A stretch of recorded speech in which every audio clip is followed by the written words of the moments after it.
aujourd'hui, on voit que ce sont des ambassadeurs qui sont expulsés, des relations diplomatiques qui sont rompues, des formules extrêmement violentes prononcées dès les premières heures par le roi saoudien, par le président émirati, en parlant d'agressions extrêmement lâches. Et ce sont des formules très violentes. Et j'ai un petit peu le sentiment que dans les pays arabes, on pense qu'il n'y a plus rien à perdre et que ce régime fait partie du passé.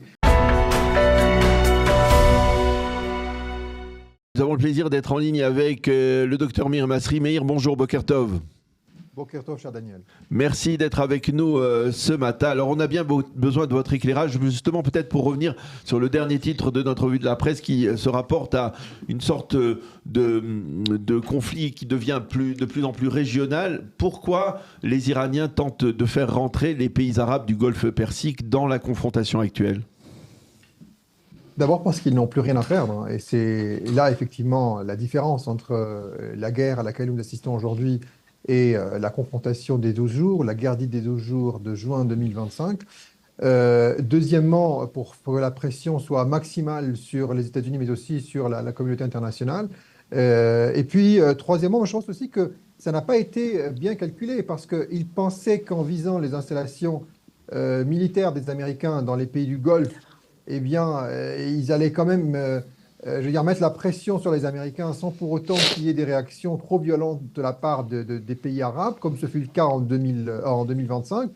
Il y avait eu une attaque contre une base en Irak et contre la principale base américaine au Moyen-Orient à Doha. Et il n'y a pas eu pour autant des réactions arabes violentes. Et bien aujourd'hui, on voit qu'à l'inverse, eh bien, ce sont des ambassadeurs qui sont expulsés, des relations diplomatiques qui sont rompues, des formules extrêmement violentes prononcées dès les premières heures par le roi saoudien, par le président émirati, en parlant d'attaques, d'agressions extrêmement lâches. Et ce sont des formules très violentes.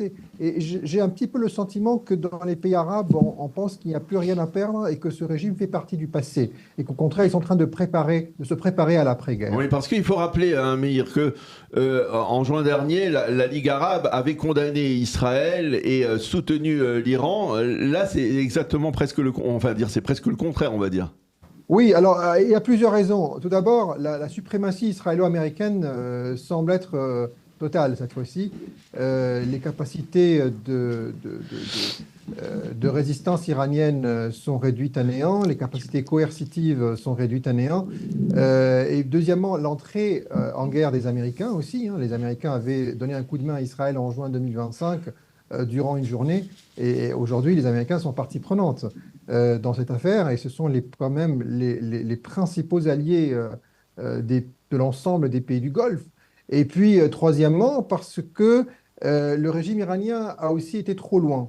Il a été trop loin, et d'ailleurs, on l'a vu par l'intensité de ses frappes dans les pays arabes, le fait qu'il a touché tous les pays arabes, même la Jordanie, qui de mon point de vue, n'a pas été explicitement visée, mais des missiles quand même sont tombés en Jordanie. Et puis on voit également que ces missiles ont été tirés un petit peu de manière sporadique et qu'elles ont visé essentiellement, en tout cas, elles ont atteint essentiellement des agglomérations civiles dans l'ensemble de ces pays. Ils goûtent un petit peu à ceux dont nous avons souffert en Israël pendant des décennies. Ils considèrent ça comme une agression terroriste, c'est le fait de viser des agglomérations civiles, alors qu'en Israël, on n'a visé que des agglomérations civiles, que ce soit l'Iran directement dernièrement, mais aussi avant cela, Hezbollah, Hamas, Djihad islamique, etc.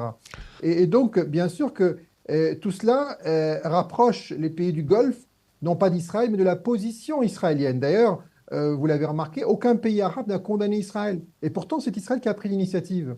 On aurait pu croire qu'il y aurait eu des condamnations parce qu'Israël a provoqué l'Iran, etc. Eh bien, il n'en a rien du tout. C'est l'Iran qui est condamné par la Ligue arabe, l'ensemble des pays arabes, et en premier lieu, bien entendu, les États du Golfe, qui sont en première ligne, Alors, qui sont très visés. Alors, Meir, vous nous avez dit tout à l'heure que les pays arabes eux-mêmes considéraient que le régime iranien était du passé. Est-ce que le régime peut encore s'en sortir dans la situation actuelle ? Honnêtement, je ne le pense pas. D'abord, il a été extrêmement atteint dans sa structure, dans sa hiérarchie, également sur le plan idéologique. Il s'est avéré incapable de tenir ses promesses, de défendre Et puis après ces mois, voire même ces années de propagande, on voit qu'il n'en est rien du tout.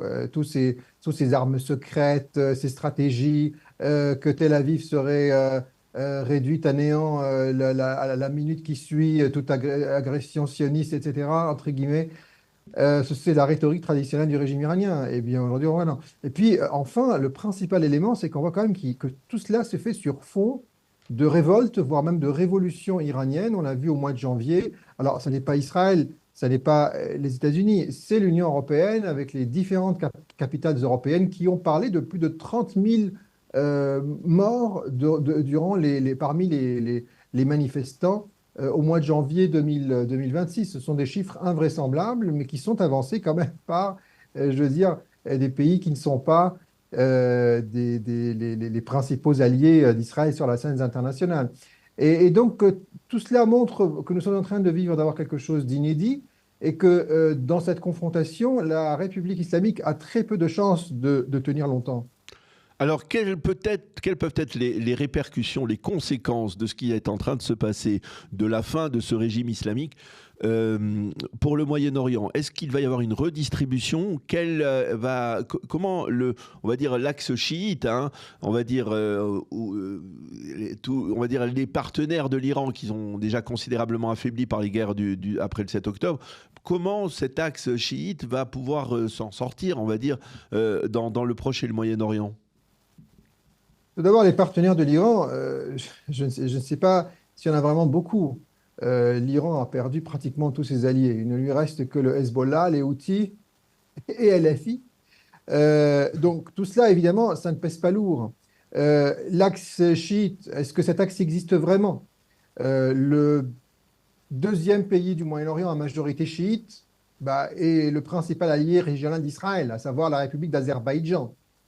Les chiites d'Irak, est-ce qu'ils sont vraiment en faveur? On voit le gouvernement irakien essaye de limiter la marge de manœuvre de ces milices. Et il y a également eu des activités, des appels à la normalisation avec Israël il y a 3 ans, à peine avant le 7 octobre, et c'était des groupes de chiites laïcs en Irak. Donc vous voyez, les chiites ne sont pas tous anti-israéliens, les chiites ne sont pas tous des fondamentalistes et ne sont pas tous favorable à la République islamique d'Iran. Il n'y a pas d'axe chiite. Il y a un axe du terrorisme qui est dirigé, financé, orchestré par Téhéran, par le régime des mollahs depuis déjà plusieurs décennies.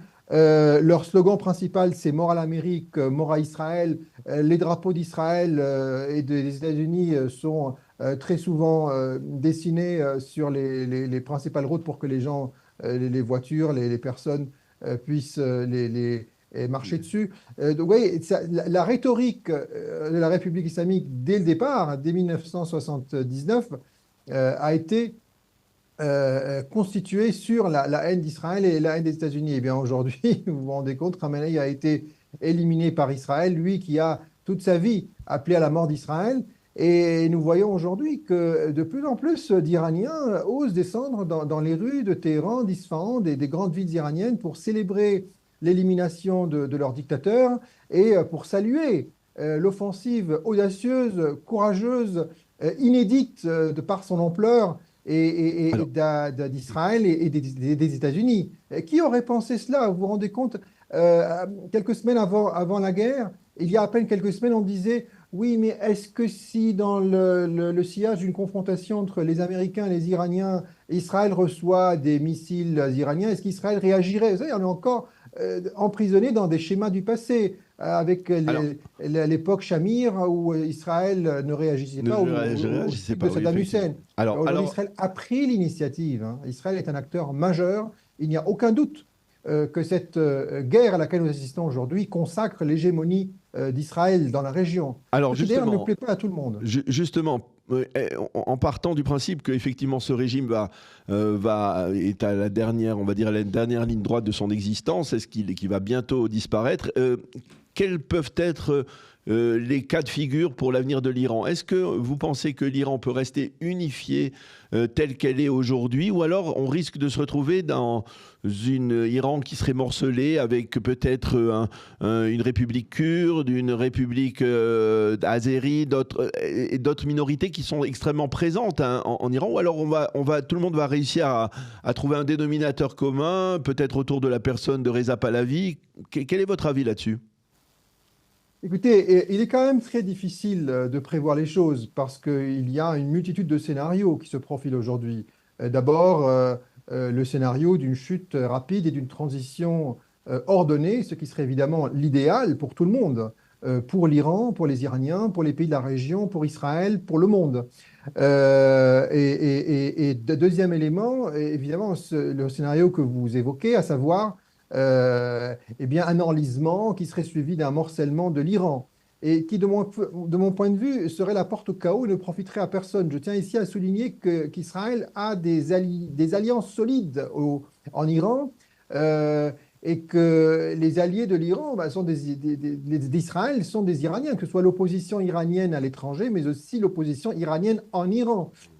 Donc, je ne pense pas que nous ayons intérêt particulièrement à ce que l'Iran explose, mais plutôt à ce que l'Iran reste uni, mais dans le cadre d'une transition vers la démocratique et surtout une reprise des relations pacifiques qui ont toujours existé entre Jérusalem et Téhéran.